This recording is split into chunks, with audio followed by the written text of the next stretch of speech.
हिरण पूरे दिन घास खाने में लगा रहता है। घास को प्रोटीन में बदलने में ही लगा रहता है। दूसरी तरफ मांसाहारी लकड़बग्घे को जब तक भूख नहीं लगती बस आराम से पड़ा रहता है, क्योंकि उसे पता है कि उनके लिए प्रोटीन का इंतजाम करने के लिए हिरण जो लगा हुआ है। जब तक हिरण हैं, जंगल में खूंखार जानवर चैन से सोते हैं, पर हिरण जब कम होने लगते हैं तो ये भूखे खूंखार पशु नए जंगलों की तलाश करते हैं।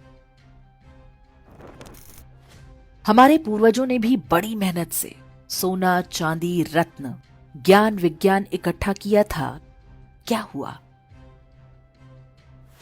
बाहर से कुछ लकड़बग्घे आए और सब कुछ सफा चट कर गए। आज हम ऐतिहासिक पर्यटन के नाम पर उसी विध्वंस के अवशेष देखने जाते हैं।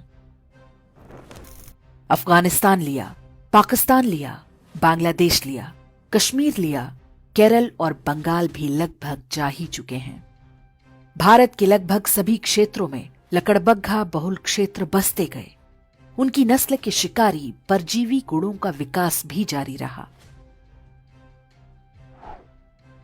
अब पाकिस्तान और बांग्लादेश में संकट है, क्योंकि वहां हिरण लुप्तप्राय हैं। अब उन्हें नए जंगलों की तलाश है। उन्हें पता है कि पड़ोस में ही एक हरा भरा जंगल है। वहां पर पहले से ही भारी संख्या में लकड़बग्घे रहते हैं, लेकिन अभी छिटपुट शिकार से ही पेट भरने को मजबूर हैं। जंगल के कानून में संख्या बल सबसे आवश्यक है। इसे ही वो गजवाए हिंद कहते हैं और उनकी किताबों में इसका जिक्र हो चुका है। हर शांतिप्रिय लकड़बग्घे के मन में वो ऐसे बैठा हुआ है जैसे हिरणों के मन में संविधान और राष्ट्रगान। हिरणों को अनुमान नहीं कि आखिरी युद्ध बहुत कठिन होगा, क्योंकि ये अंदर से शुरू होगा, फिर बाहर से। जितनी तेजी से पाकिस्तान और बांग्लादेश से हिरण कम हो रहे हैं, ये युद्ध उतना ही निकट आता जा रहा है। ये युद्ध अचानक नहीं होगा। वास्तव में हम पहले से ही इसके बीच में हैं।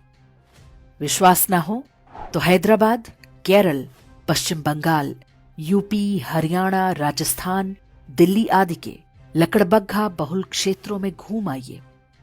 हिरणों ने वहां से घर और संपत्ति बेचकर कहीं और बसेरा बना लिया है, लेकिन वे जिन स्थानों को सुरक्षित समझ रहे हैं वो भी वास्तव